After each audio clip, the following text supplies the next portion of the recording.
I never liked the first 3 Tom Holland Spider-Man movies. Reason being because they were not Spider-Man films, and I have gone into detailed reasons as to why in my Versus videos. So, is Brand New Day yet another non-Spider-Man Spider-Man movie starring Tom Holland? Well, no.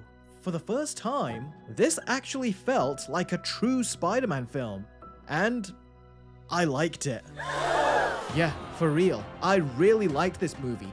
In fact, I would say it's my 3rd favorite live-action Spider-Man movie. The first of many things this movie gets right is how tragic Peter Parker's life is. MCU Spider-Man's life has been a walk in the park, which is just flat out not Spider-Man. But in Brand New Day, his life is anything but perfect. He is very lonely after Doctor Strange erased the world's memory of him, so now he spends his entire days being Spider-Man, watching Ned and MJ on TikTok videos, living in a dingy apartment, and his only friend is the police chief who doesn't even know his name. And that's it. He puts on a happy face about it, but there comes a point where the reality of a situation really starts to hit him, and you see how sad and lonely he is. And that loneliness is something that you feel throughout this entire movie. It's downright tragic. That's Spider-Man. And the film doesn't stop there. For the first time, the safety wheels have been taken off. Usually, Tom Holland's Peter Parker could be Spider-Man without suffering any consequences. You can't just quit on us, stroll up, and be welcomed back by everyone. Hey, welcome back, Peter. Flash, you're back to first alternate. What? Mr. Delmore. Yeah, the store owner and even the frickin' cat survived. But in this film, there are consequences for his actions when he pulls similar reckless stunts, and Tom Holland really shines as an actor here. This is the best he has ever been as Spider-Man, mainly because this is the first chance he's been given to be Spider-Man. He's always been Spider-Boy, or as Tom Holland put it, Iron Man Jr. He's a completely different character who's just wearing the outfit, but this is the first time where he actually feels like Spider-Man. He's far more mature, he takes his superhero job seriously, he has a great relationship with the cops as well as New York, who loves him, and he's not the idiot that he was in the last 3 movies. How dumb can you be?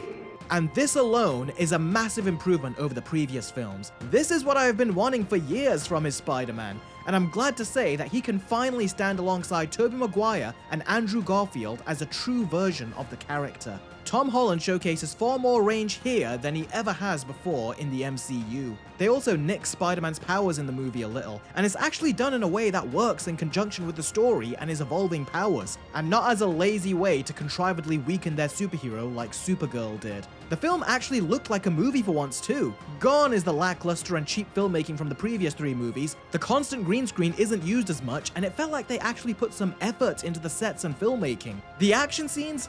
Finally! They are big and have scope to them for once. They're shot incredibly well, there's creative camera work, they actually give a damn about staging, choreography, and cinematography this time too, and in general, the film feels like a much more skilled director is behind it. John Watts was a relatively new director when they brought him on board, and he brought no sense of style to the previous 3 films, and he shot them very flat, just all around very lousy directing with the first 3 movies, and he said this stupid shit too.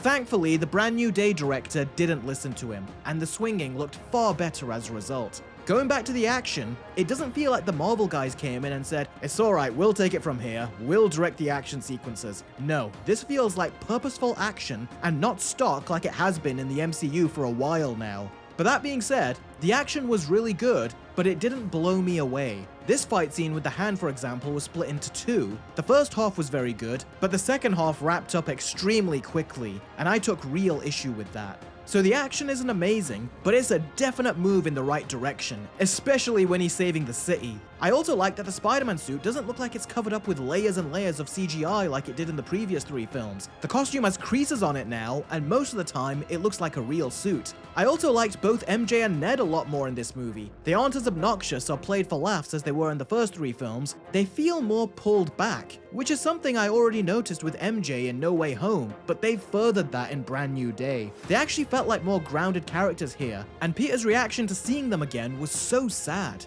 And although I never cried, my eyes watered twice when watching this. No, actually, they watered 3 times.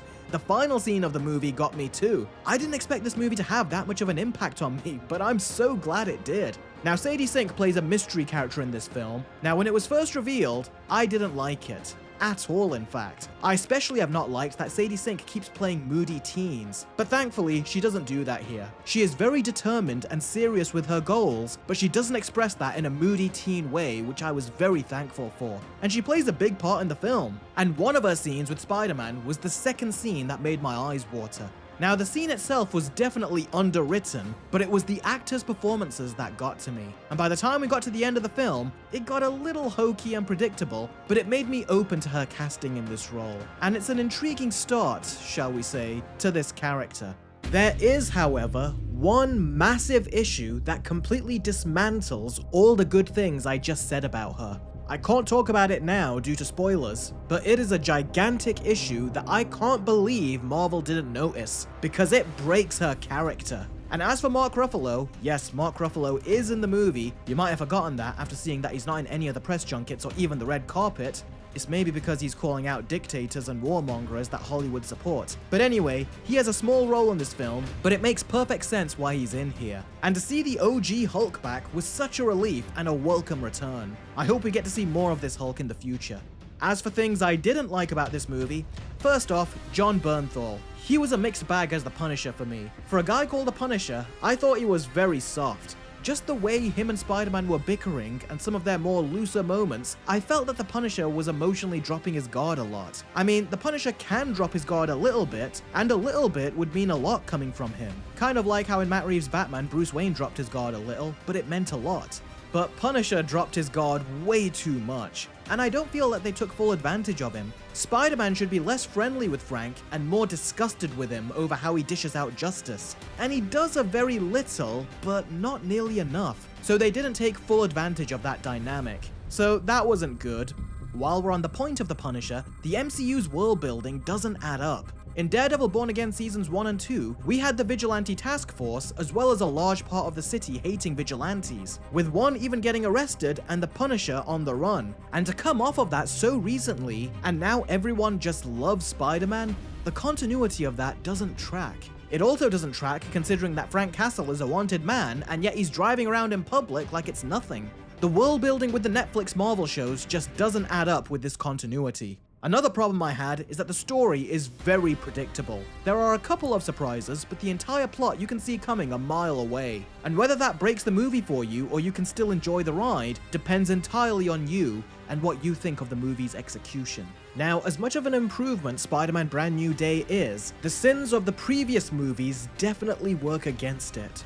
One thing being the characters. Although I feel sad for Peter, I don't really have any emotional attachments or connections to Ned or MJ or even his Aunt May, so when they're mentioned, I only really care for Peter's sake and his emotional well-being. But I don't really care for theirs, because I don't think the previous three movies did a good job with those characters, and that is a big problem for this movie. It's essentially the sins of the father. I know I might be on the minority with this, but quite frankly, if Peter abandoned those friends and made new friends, say the real Mary Jane and Harry Osborn, honestly, I would have been fine with that, because these characters really just don't do it for me, and although they're better here, this movie just confirms that I don't really care about them.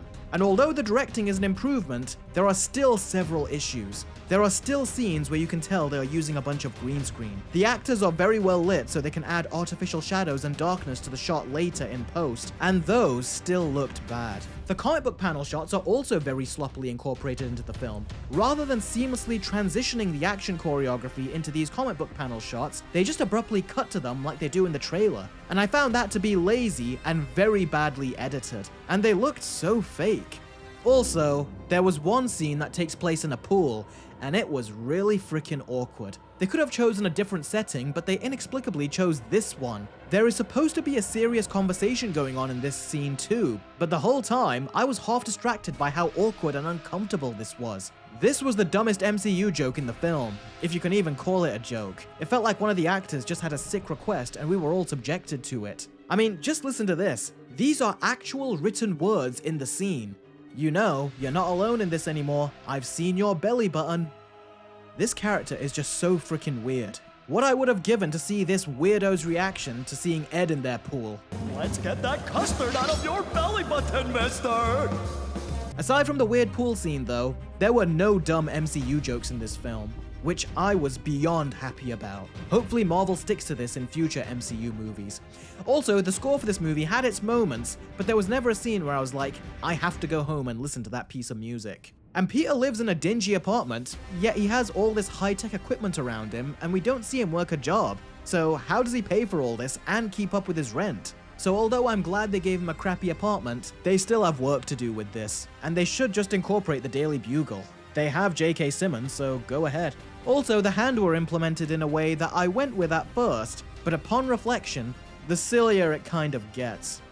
Something else I want to compliment this movie on is its pacing. The trailer made it look like a lot of things were going on and that the film had to juggle so much, but the film manages to balance it all very well. Not only because of its 2 hours and 25-minute runtime, which I never felt, but also because they have very small appearances in the movie and yet they didn't feel sidelined. The main story, revolving around something I can't say due to spoilers, was the main driving force of this movie, and I was intrigued the entire time with it, as well as the character development with Peter. Also, we were all concerned about the Punisher being in a PG-13 movie, but a smart way that they make the Punisher PG-13 is that he's never involved in action scenes with humans. There might have been one very brief encounter, but that's how they get around the lack of R-rated Punisher action. Overall, I was very impressed with this film. They definitely abandoned the tone of the previous 3 movies and took inspiration from the games, some swinging shots from Andrew Garfield's movies, and they definitely took a lot of tonal, drama, and action cues from Sam Raimi's Spider-Man films. They tried to pull from the best of all of those different Spider-Mans. And Tom Holland is definitely to thank for this movie being so good. He had completed his 3-movie contract, and upon renewal, he now has more of a say in how Marvel handle the character. And true to his word, he did his research and made sure to listen to what the fans wanted, and well, all I can say is Tom Holland definitely listened to the people who did not like those previous films. Because this Spider-Man movie is for us. So for all those that didn't like those previous movies, I see this as an absolute win. our criticisms were heard. And those that angrily disagreed with us, well, now you see what kind of Spider-Man movie we wanted. And you have to agree because you like it too. And as a result, it sits up there with the best. I don't think it's better, mind you. Spider-Man 1 and 2 are still superior films to me, but it at least feels sincere and like a genuine attempt at a Spider-Man movie. A film that's true to what Spider-Man is. And the fact that it's my 3rd favorite live-action Spider-Man film is all the praise in the world. And Spider-Man Brand New Day gets a low 8 out of 10.